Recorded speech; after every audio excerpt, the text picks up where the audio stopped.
කියලා online ක්ලෝතින් store එකක් මම කරගෙන යනවා කියලා දැනටමත් ගොඩක් දෙනෙක් දන්නවා. ඉතින් මගේ රැකියාවේ වැඩ කටයුතු ඒ වගේම ඉගෙනීමේ වැඩ කටයුතු කරන අතරතුරේ තමයි මම මගේ ව්‍යාපාරය කරගෙන යන්නේ. ඉතින් මම වැඩ කරන වෙලාවට පුරුද්දට වගේ පොඩි පොඩි වීඩියෝ ක්ලිප්ස් ගන්නවා. ඉතින් මං හිතුවා මේ දේවල් ඔයගලත් එක්කත් බෙදා ගන්න ඕනේ කියලා.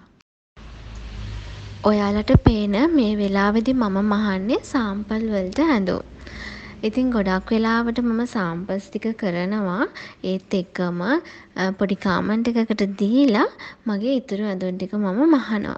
ඒ වගේම කස්ටමයිස් ඕඩර්ස් ආවම විශේෂ ඕඩර් එකක් ආවම මම මහන්න විදිහ ආස ඇඳුමක් මහන ඕඩර් එකක් ආවම මම මේ දේවල් කරනවා. ඒ වගේම මැසේජස් වලට රිප්ලයි කරන එක ඕඩර්ස් පැක් කරන එක ඒ දේවලුත් මම කරන්නේ මගේ අතේම තමයි. ඒත් එක්කම තව දෙයක් කියන්න ඕනේ. ඔයාලට පේනවා ඇති මම මේ පාවිච්චි කරන මහන මැෂින් එක මේක BOBJET කියන බ්‍රෑන්ඩ් එකේ එන මැෂින් එකක්. මම ගොඩාක් වෙලාවට මගේ බිස්නස් එකේ දේවල් මහන්න මේ මැෂින් එක පාවිච්චි කරනවා. මොකද මේක ගොඩාක් කාර්යක්ෂමතාවය වැඩි මැෂින් එකක්. ඒ වගේම මේකේ ගොඩාක් ෆීචර්ස් තියෙනවා. මම වෙනම මේකට රිවිව් එකක් කරලා තියෙනවා. ඒකේ ලින්ක් එකත් මම ඩිස්ක්‍රිප්ෂන් එකේ දාන්නම්. ඔයාලට බලන්න පුළුවන්. ඉතින් ඔයා ව්‍යාපාරයක් කරගෙන යන කෙනෙක් නම් ව්‍යාපාරයක් කරන්න ආසාවෙන් ඉන්නවනම් මේ වගේ මැෂින් එකක් ගන්න එක ගොඩක් හොඳයි. මගේ සමහර දවස් ගෙවෙන්නේ මෙන්න මේ විදිහට තමයි. ඒ වගේම ඔයාලට වීඩියෝස් අරගෙන එන දේවල් ඒ දේවලුත් මම කරන්නේ මේ ස්ටුඩියෝ එකේ. ඒ විදිහටම තමයි මගේ බිස්නස් එකේ වැඩ කටයුතු වලට අවශ්‍ය සමහර දේවල් මම මෙතන ඉඳලා කරනවා. ඉතින් ඔයාලට පේනවා ඇති මම මේ පාවිච්චි කරන අයන් එක අපි ගෙදර පාවිච්චි කරන සාමාන්‍ය අයන් එකට වඩා මේක ගොඩාක් විශේෂයි. ඇඳුම් ව්‍යාපාරයක් කරගෙන යන කෙනෙක්ට. මොකද මේක බොටල් අයන් එකක්. බොටල් අයන් එකක් කියන්නේ මේකේ බොටල් එකක් තියෙනවා. ඒකට වතුර පුරවලා ඒ විදිහට තමයි මේකෙන් අයන් කරන්න තියෙන ස්ටීම් වෙනවා. ඒ වගේම හරිම ලස්සනට අයන් වෙනවා. ගොඩාක් නීට් ඇඳුම අයන් කරලා ඉවරුනාට පස්සේ ඒ වගේම තමයි ෆැබ්‍රික් එක පිච්චෙන්නේ ඒ වගේ දේවල් නැහැ. මොකද මේ අයන් එකේ යටට ෆුට් එකක් දාලා තියෙනවා. ඒ ෆුට් එක නිසා ඔයගලගේ ඇඳුම් පිච්චෙන්නේ පොඩි වෙන්නේ ඒ වගේ කිසිම දෙයක් වෙන්නේ නැහැ. ඔයගලන් බලන්න මේ වගේ දෙයක් කින් වටිනාකම වැඩි කරගන්නවා මහන දෙයට. මොකද සාමාන්‍යයෙන් අපි ගෙදර යූස් කරන අයන් වලින් අයන් කරාට පස්සේ ඔයගලන් දන්නවා ඇති ඇඳුම් පිච්චෙනවා. ඒ වගේම වෙන වෙන පාටවල් ගෑවෙනවා. ඒ වගේ දේවල් වෙනවා. ඉතින් මේ දේවල් වළක්ව ගන්න මම මේ පාවිච්චි කරන අයන් එකට පුළුවන්. ඉතින් මං හිතනවා ඇඳුම් මහන කෙනෙක්ට ඒ වගේම ව්‍යාපාරයක් විදිහට කරගෙන යන කෙනෙක්ට ඉතින් මේ දේවල් වැදගත් වෙයි කියලා. ඉතින් ඒ නිසා තමයි මම පාවිච්චි කරන දේවලුත් ඔයාලට පෙන්නලා ඒ ගැන විස්තර ඔයාලට කියන්න හිතුවේ. ඉතින් මට ඕඩර් එකක් ආවා ගැදරින් ඩ්‍රෙස් එකකට. ඉතින් මම ගැදර් කරගත්තේ මෙන්න මේ මැෂින් එකෙන්. මේ මැෂින් එකෙන් විතරක් නෙවෙයි Highspeed Machine එකෙනුත් ගැදර් කරන්න පුළුවන්. ගොඩාක් දෙනෙක් මගෙන් ওই කතාව අහනවා. ඉතින් සාමාන්‍යයෙන් කරන්න තියෙන්නේ normal අපි මහන මැෂින් එකේ බොබින් එක තියෙනවානේ. ඒ බොබින් එකට ගැදර් කරන ඉලාස්ටික් නූල ඔතලා අතින් තමයි ඔතන්නේ. ඒක සාමාන්‍ය මහන විදියටම බොබින් එක දාලා මහන්න තමයි තියෙන්නේ. මම ඒ ගැන මහන වීඩියෝස් කරලා තියෙනවා. මම ඒ වගේත් ලින්ක්ස් දාන්නම් ඩිස්ක්‍රිප්ෂන් එකේ. ඔයාලට බලන්න පුළුවන්. මොකද ගොඩාක් දෙනෙක් ওই කතාව මගෙන් අහනවා ඕනිම මැෂින් එකකින් ඉලාස්ටික් නූලෙන් මහන්න පුළුවන්ද කියලා. ඉතින් ගොඩාක් වෙලාවට මම මහනවා සාමාන්‍යයෙන් ඔය ගෙදර තියෙන පරණ පාගන මැෂින් වලින් නම් සමහර ඒ වගේම බෑ. ඒත් ගොඩක් දුරට මහන්න පුළුවන් මේ මැෂින් වලිනුත්. මේ තියෙන්නේ මම මහගත්ත ඩ්‍රෙස් එක. ඉතින් ඒ වගේම තමයි මම මේ අතරතුර මට TikTok වලට ඒ වගේම Facebook Reels වලට Instagram Reels වලට වගේ දේවල් වලට මම වීඩියෝස් කරගන්නේ මේ අතරතුරම තමයි. ඉතින් මම මේ කාඩිගන් එකක් මහන ගමන් තමයි ඉන්නේ මේ වෙන දවසක්. ඉතින් ওই විදිහට තමයි ඔයාලට පේනවා ඇති මම මගේ වැඩ කරගන්නේ මේ විදිහට.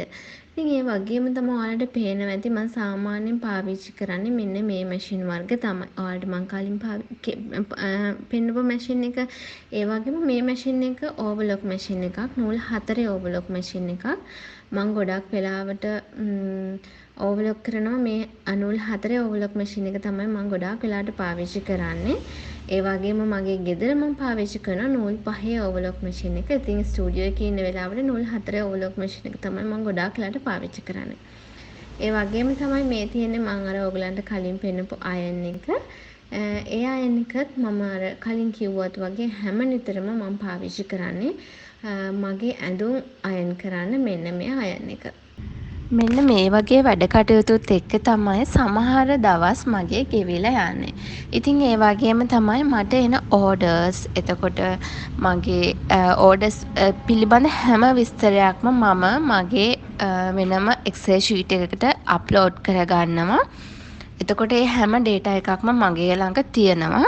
ඒ වගේම ඊට අමතරව මම ඒ එන දේවල් මගේ ඕඩර් එක පිළිබඳ විස්තර මම මගේ පොතකත් ලියා ගන්නවා.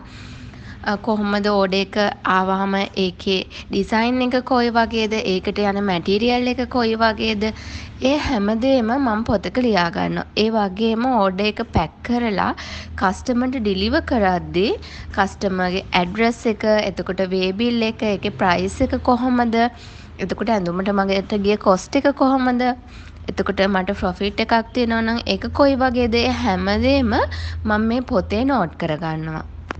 ඒ පොතේ විතරක් නෙවෙයි මම වෙනමම අර මම කලින් කිව්වා වගේ Excel sheet එකකට ඒ හැම data එකක්ම enter කරගන්නවා.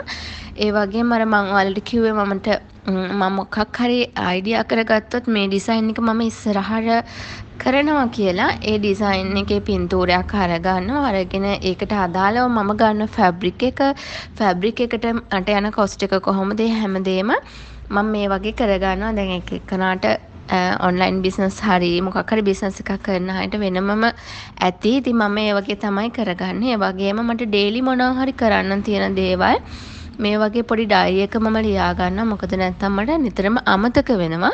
ඒ නිසා මට ඉස්සරහට දවස ඇතුළත කරන්න තියෙන දේවල් ඒ වගේ පොඩි ඩයරි එකක නෝට් කර ගන්නවා.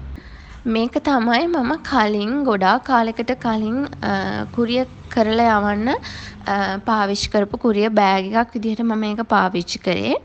ඊට පස්සේ මම මෙන්න මේ බෑග් එක කරගත්තා. මම මේක කරගත්ත තැන නම්බර් එකකුත් ඔයගලන්ට දාන්න කාට හරි ඕනකමක් තියෙනවා නම්.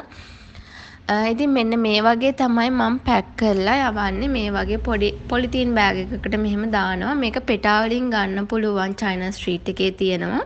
මේකේ වෙන වෙනම sizes එනවා. මම මේ ටී-ෂර්ට්ස් දාන්න පුළුවන් size එකේ බෑග් එක තමයි මේ විදිහට අරගෙන තියෙන්නේ. ඊට පස්සේ මේක මේ වගේ බෑග් එකකට අර මං කලින් පෙන්නපු බෑග් එකකට මේ විදිහට දානවා. ඉතින් එක එකන හොඳ පැක් කරන විදිහ වෙනස්. මම පැක් කරන්නේ මේ ක්‍රමයට. මේ විදිහට පැක් කරාට පස්සේ සමහර කුරියර් සර්විසස් වලින් ඔයගලන්ට ට්‍රැකින් නම්බර්ස්, එතකොට වේ බිල් ඒවා ගෙදරට එවනවා. රෙජිස්ටර් වුණාම ඒක වෙනම process එකක්. ඒක මම වෙනම වීඩියෝ එකක් කරන්නම්. මොකද මේක පොඩි වීඩියෝ එකක් කියලා මම ඔයාලට කලින් කිව්වා. ඉතින් සම්පූර්ණ ඔන්ලයින් බිස්නස් එකක් කරන්නේ කොහොමද කියලා වීඩියෝ එකක් අරන් එන්නම් මම. ඉතින් ඒ විදිහට ඒගොල්ලන් ට්‍රැකින් නම්බර්ස් ඒ දේවල් එවනවා නම් මෙතන අපිට පැක් කරලා ඒගොල්ලන් ගාවට යවන්න කලින් මේ අපේ ඇඩ්‍රස් එක, යාළගේ ඇඩ්‍රස් එක ඒ දේවල් ලියලා යවන්න පුළුවන්. සමහර කුරියර් සර්විස් වලින් මේවා එවන්නේ නැහැ. එතකොට අපිට වෙන්නේ අපේ ඇඩ්‍රස් එක, කස්ටමර්ගේ ඇඩ්‍රස් එක වෙනම print out අරගෙන මෙතන අලවන්න වෙන එක. ඉතින් ওই විදිහට තමයි මම මගේ බිස්නස් එක කරන ගමන් මගේ වැඩ කටයුතු කරගෙන යන්නේ.